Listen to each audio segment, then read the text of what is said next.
Hello everyone, welcome to the Amatya classes.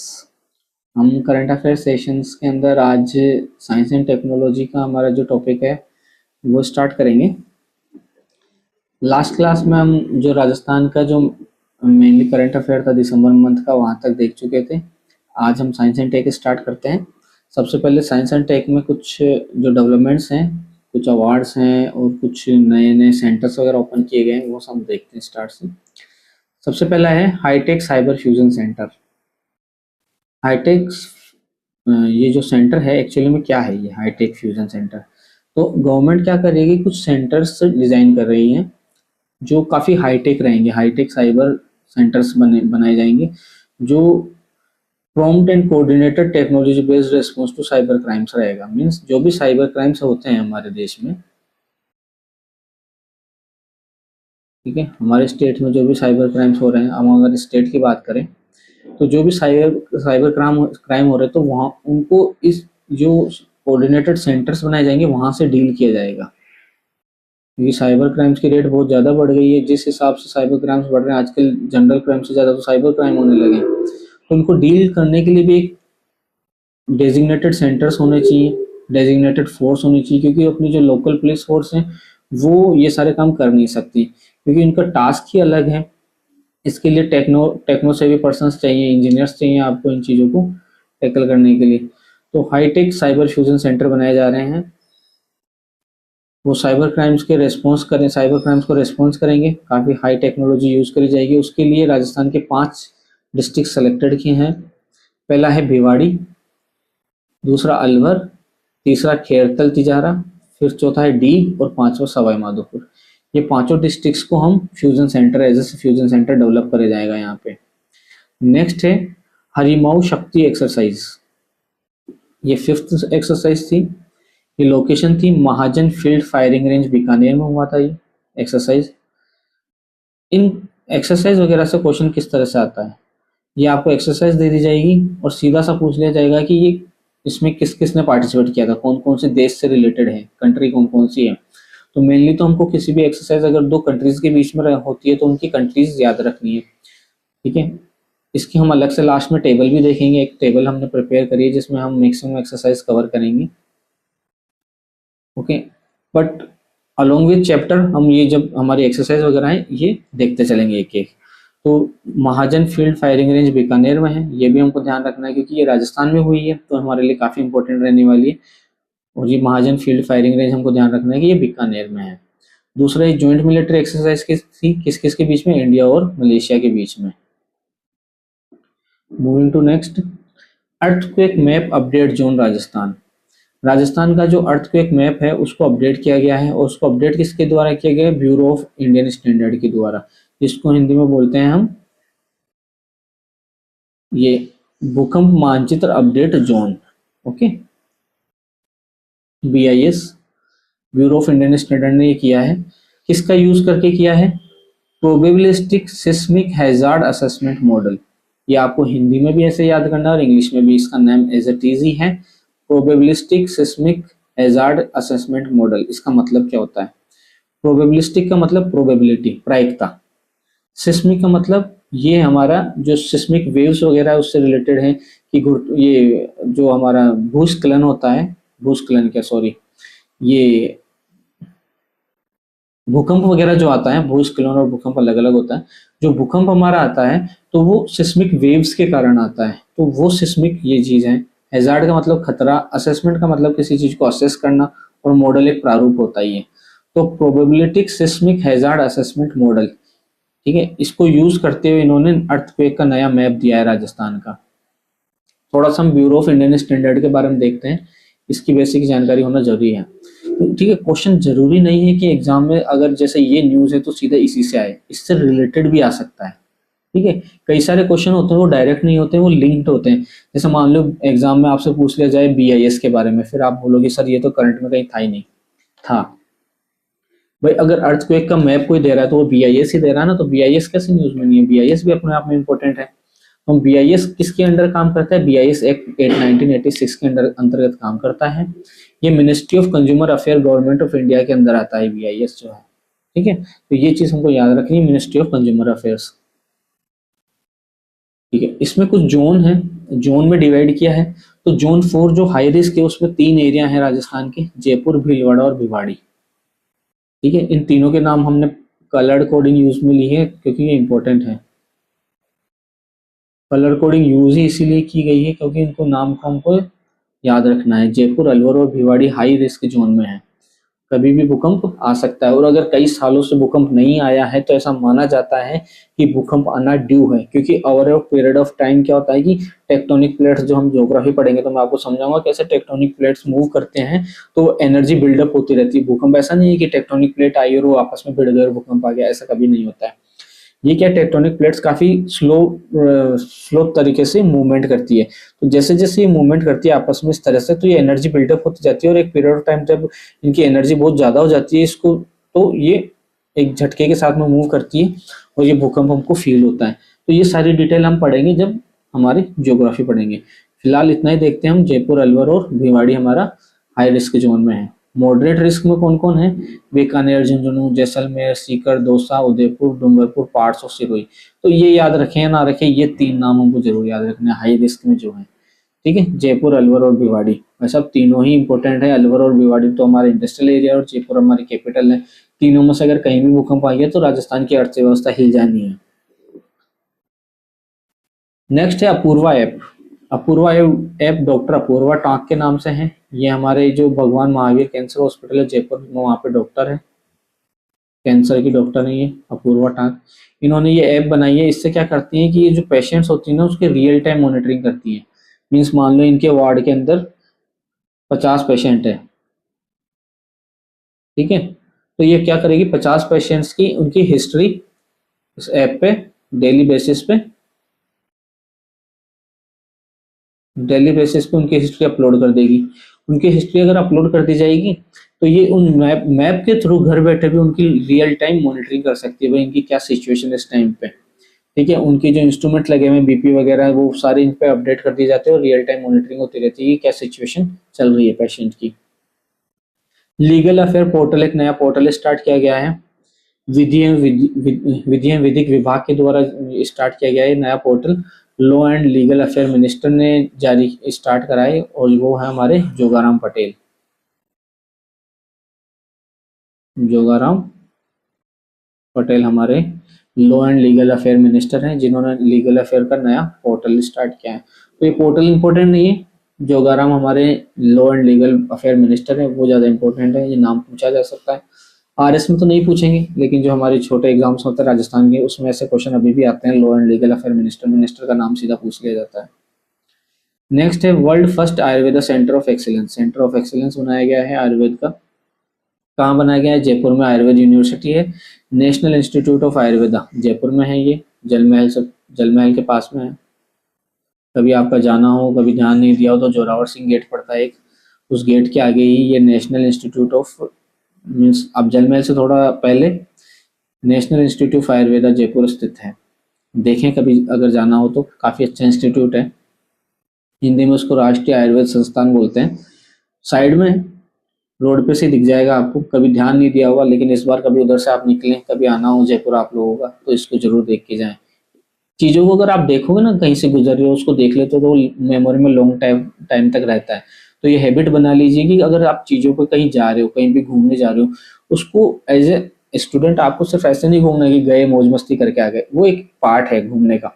But आपको उसको art और आर्किटेक्चर के हिसाब से भी देखना है कि आपको उसको चीज़ों को लिंक करना है आपने जो पढ़ा है उससे। नहीं तो इतना पढ़ने का मतलब ही क्या है अगर आप चीज़ों को लिंक नहीं कर रहे हो तो। ठीक है, तो ये हमारा आयुर्वेद का फर्स्ट, वर्ल्ड का फर्स्ट है, ठीक है ना, इसलिए ये ज़्यादा इंपॉर्टेंट है। वर्ल्ड का फर्स्ट एक्सीलेंस सेंटर है ये आयुर्वेद का। Moving to next, mining sector से रिलेटेड बात करते हैं, खनन क्षेत्र से राजस्थान में। राजस्थान माइनिंग सेक्टर में सेकंड रैंक पे है। ओके, क्योंकि राजस्थान में अरावली है और अरावली क्या है, हमारा खनिज से भरपूर है, बिल्कुल सारे सारे टाइप के खनिज जो कहीं नहीं मिलते हैं वो हमारे अरावली में मिल जाते हैं। इसीलिए तो लोग अरावली के पीछे पड़े हैं, उसको काटने तोड़ने के पीछे। अभी अरावली की न्यूज इसीलिए तो ज़्यादा चल रही थी। तो राजस्थान रैंक सेकंड है, सेकंड रैंक पे है माइनिंग सेक्टर में। और ये सेकंड रैंक में ही है मेजर मिनरल्स ऑक्शन करने में भी। दो तरह के मिनरल्स हम हमारे पाए जाते हैं, माइनर मिनरल्स होते हैं, मेजर मिनरल्स होते हैं। एक तो माइनर मिनरल्स होते हैं, एक मेजर होते हैं, ठीक है। गवर्नमेंट ने स्पेसिफिकली मेंशन कर रखा है कौन सा मेजर है कौन सा माइनर है, ये ज्योग्राफी का पार्ट है, अभी हम इसमें नहीं जाएंगे। लेकिन दो तरह के मिनरल्स होते हैं, तो रैंक सेकंड है मेजर मिनरल्स ऑप्शन में, ठीक है। अब राजस्थान का एम क्या है? अभी राजस्थान का कंट्रीब्यूशन जो है जीडीपी में, इंडिया की जीडीपी में, वो 3.5 से 5% है। सॉरी, अभी 3.5 के लगभग है। हम उसको 5% तक ले जाना चाहते हैं 2019-30 तक। मीन्स हमारा टारगेट क्या है, 2029-30 तक हम ये जो 3.5% हमारा कंट्रीब्यूशन है जीडीपी में, उसको हम 5% पे ले जाना चाहते हैं। 5% हमारा कंट्रीब्यूशन हो राजस्थान के माइनिंग सेक्टर का जीडीपी में।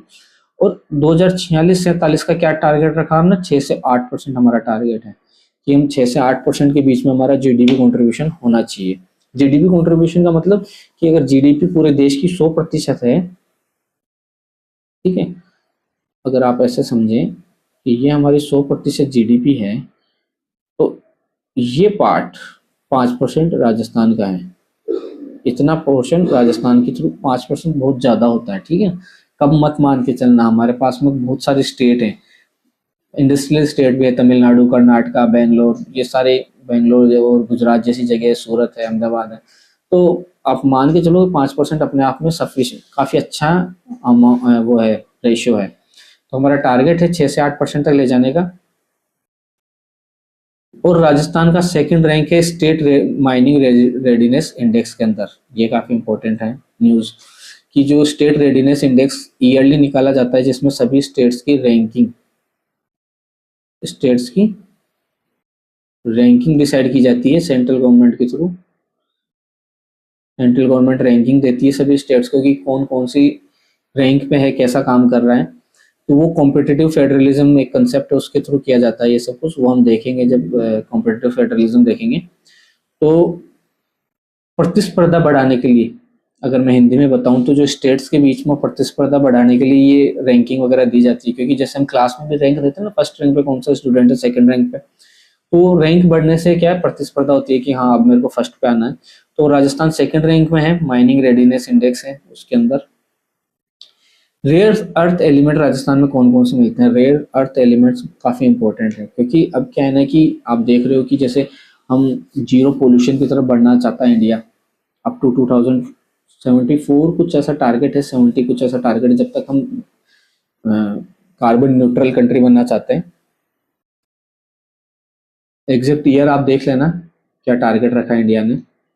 हर साल एक टारगेट रखा जाता है, तब टारगेट ईयर जो भी हो, लेकिन हमको जीरो कार्बन कंट्री बनना है। मतलब हमारा व्हीकल से जो पोल्यूशन है उसमें जो कार्बन कंटेंट है वो जीरो होना चाहिए।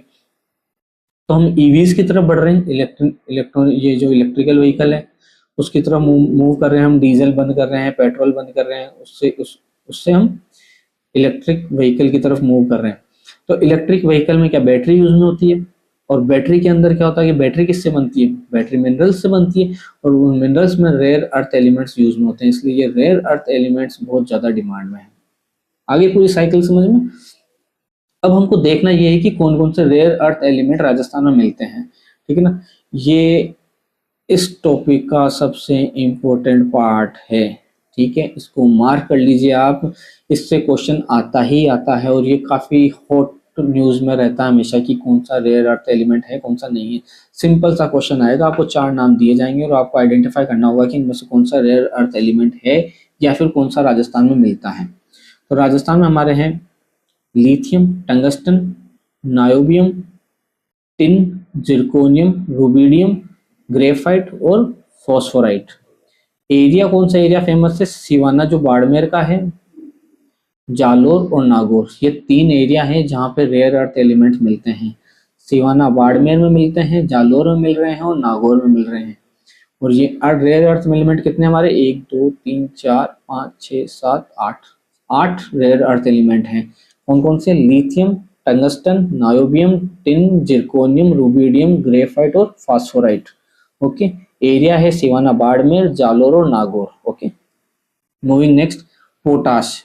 पोटाश हमको कहाँ मिल रहा है? हनुमानगढ़ गंगानगर डिस्ट्रिक्ट में पोटाश मिलता है, अच्छी खासी मात्रा में मिलता है वहाँ पे पोटाश। ये दोनों डिस्ट्रिक्ट हमारे हनुमानगढ़ और गंगानगर काफी फेमस है पोटाश के लिए।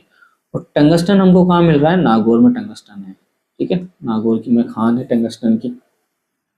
तो ये इंफॉर्मेशन हमको याद रखनी है। Okay, moving to next, innovation day startup conclave, नवाचार दिवस स्टार्टअप कॉन्क्लेव, ये कहाँ पे करा गया था? कॉन्क्लेव कहाँ हुआ था? कॉन्क्लेव क्या है? एक तरह से कॉन्क्लेव क्या होता है, 4-5 दिन के लिए आपका एक और अरेंज किया जाता है एक फंक्शन, जिसके अंदर आप आओगे और है ना खुद का प्रेजेंटेशन वगैरह दिखाई जाती है, नवाचार वगैरह दिखाए जाते हैं, जो उन लोगों ने उद्यमी है उन्होंने क्या क्या नवाचार किए अपने, तो वो क्या प्रदर्शनी वगैरह लगाई जाती है, आप सिंपली प्रदर्शनी कह सकते हो उसको।